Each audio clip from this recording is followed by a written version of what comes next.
Berezhnoy.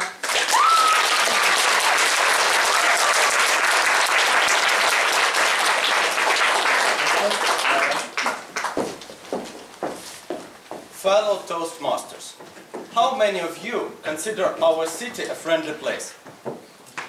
Good, some people. But last week I talked on the phone to a very irritated lady who told me, "You know, Kiev is a very harsh city." Indeed, many people struggle to survive in it, to improve their lives. Some of them win the struggle. They earn huge money and power. But even out of these wealthiest people, how many are really enjoying life? Take, for example, this character from one Russian movie. Being one of the richest people in the world, having everything a man might desire, during all the movie he is trying to find a solution. How to become happy. And do you know the answer? It comes to him in the end, from his bodyguard. To be happy, you need to love someone. Once I was at a bank and saw a very old man with a stick who was opening a savings account. What impressed me was the phrase he said to the manager. "I've been putting a part of my pension away to accumulate this deposit for my wife. When I die, let her have some money." I asked how long they had been together. It turned out he was a veteran of war. They met and got married soon after the war ended. So they had lived together for more than 60 years. Just imagine, these people spent a whole long life, side by side, and they still loved each other. And they both were 100 times happier than that oligarch from the movie. Even though they didn't have billions, they had something more precious. Shared love.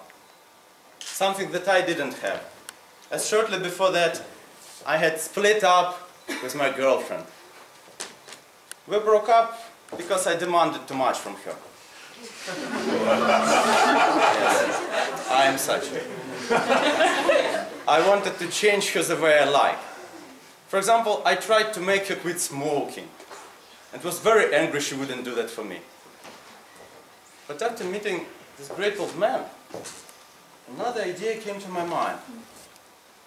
Maybe love is not about getting something from somebody. Maybe love is about giving. And not only romantic love. Love in its universal meaning. Mercy, kindness, care, anything good you do or even say to others. A little later on a plane, I met a flight attendant from Poland. We talked a little bit. When the plane landed and I was going out, I just said to him, "I should tell you speak really good English. Good luck to you." You should have seen how he smiled, how happy he was to hear that, as he had heard complaints from passengers much more often than compliments. Just a couple of kind words I said to this person didn't take anything from me. On the contrary, they gave me more energy. And we both parted in an excellent mood. It's so easy. Instead of sitting in your shell, being opposed to the cruel world, open yourself to it. Do something good without a reason. Buy a small souvenir and give it to your dad. Help a woman to raise a baby carriage upstairs. Come up to the area governor in the break and tell her how much you appreciate her job, which is not paid, by the way. One of the problems is that few of us want to give first. We'll wait until somebody gives something to us. Love and kindness are too often given on condition. I'll be good to you, but only after you're good to me. But the law of love doesn't work this way. True love is unconditional. It doesn't demand anything in return. I remember a story of a girl who urgently needed bone marrow transplantation. Luckily, there was a perfect donor. Her little 7-year-old brother. Doctors explained to the kid that his sister would die. She didn't get new blood. But not any blood would do. She needed his blood. Without a single doubt, this kid agreed to help his sister. But when he was already lying on the operation table, just before the narcosis, he looked at the doctor and asked, "When I die, will it be painful?" Being only 7 years old, this boy thought that he was giving all his blood and his life to save his sister. And imagine what would be if all people started to live by the law of kindness. Kiev would not be a harsh city for anyone. And the world would not be a cruel place to live. Unreal. No.